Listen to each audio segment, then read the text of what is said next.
Look at it, so very easy. My name is Laura, and you like the look of applique quilts, but you don't like the time involved to cut out all of those little pieces and fuse them on?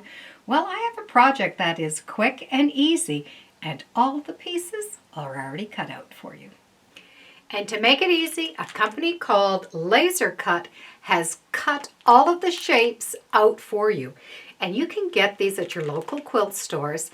And what it is it's the entire project in the bag. So you get all of the pieces that are cut out and laser cut out so that there's no fraying and they're nice and clean. And you get the material also. So with all of these pieces, you're able to make the quilts.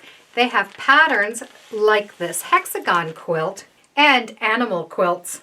I love the way that you can see the deer, but all the shapes are leaves. And every single one of these are already cut out for you. You start with a nice big template page, so you're not having to worry about small little pieces.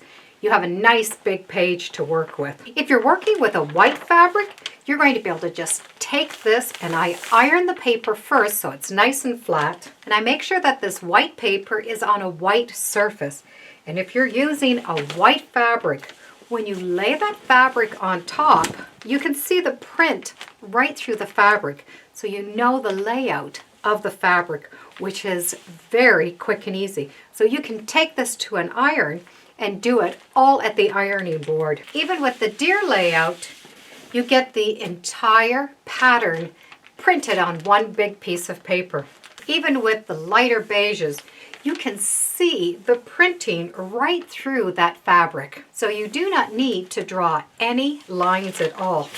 You're going to be able to take this fabric, center it on top of the pattern. And if you have this right over an ironing surface, you won't even have to move it.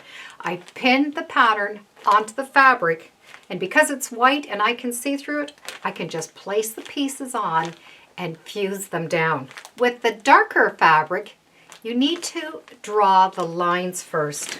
I will be using a Lightbox, and this is from Daylight, and it has a nice hard surface that I can draw right on top.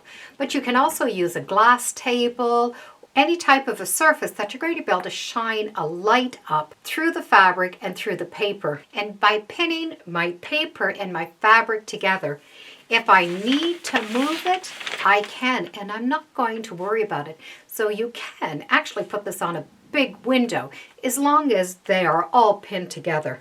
And you can see all of those shapes right through the fabric. And you'll be able to trace these lines and use some kind of a quilter's chalk pencil so that you know it's going to come off. And I like to trace to the inside of that shape. That way I won't have any of those marks showing up afterwards.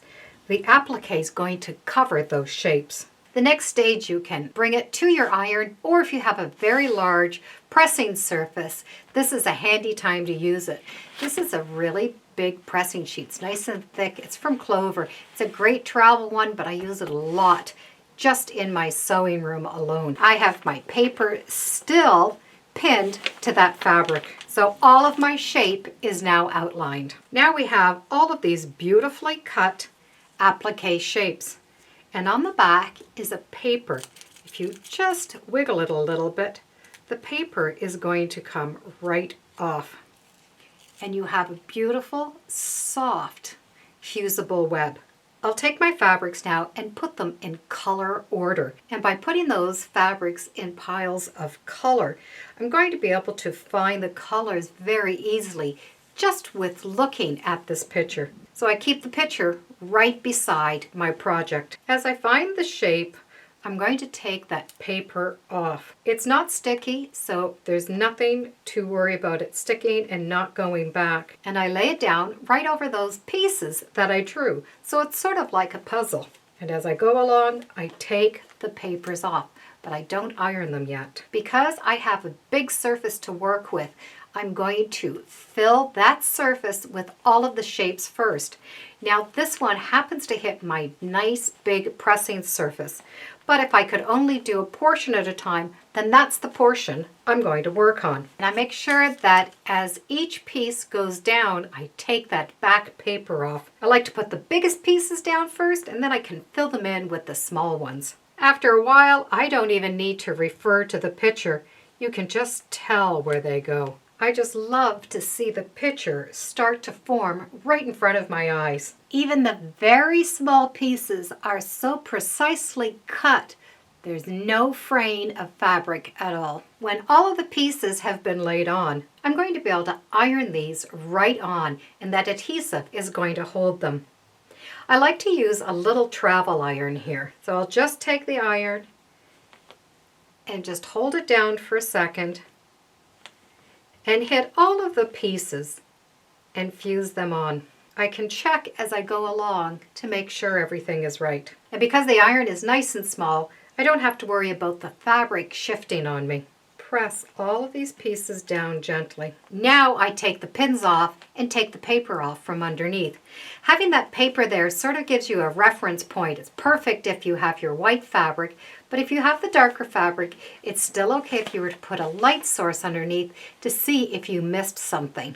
Once all of those pieces have been fused on, I'm going to take it to the iron and I'm going to press it again. I'm going to press it from the one side, and then I'm going to turn it over and I'm going to press it from the second side. So regardless if you like big hexagon quilts or animals made out of leaves with light backgrounds or dark backgrounds, the quilt is done.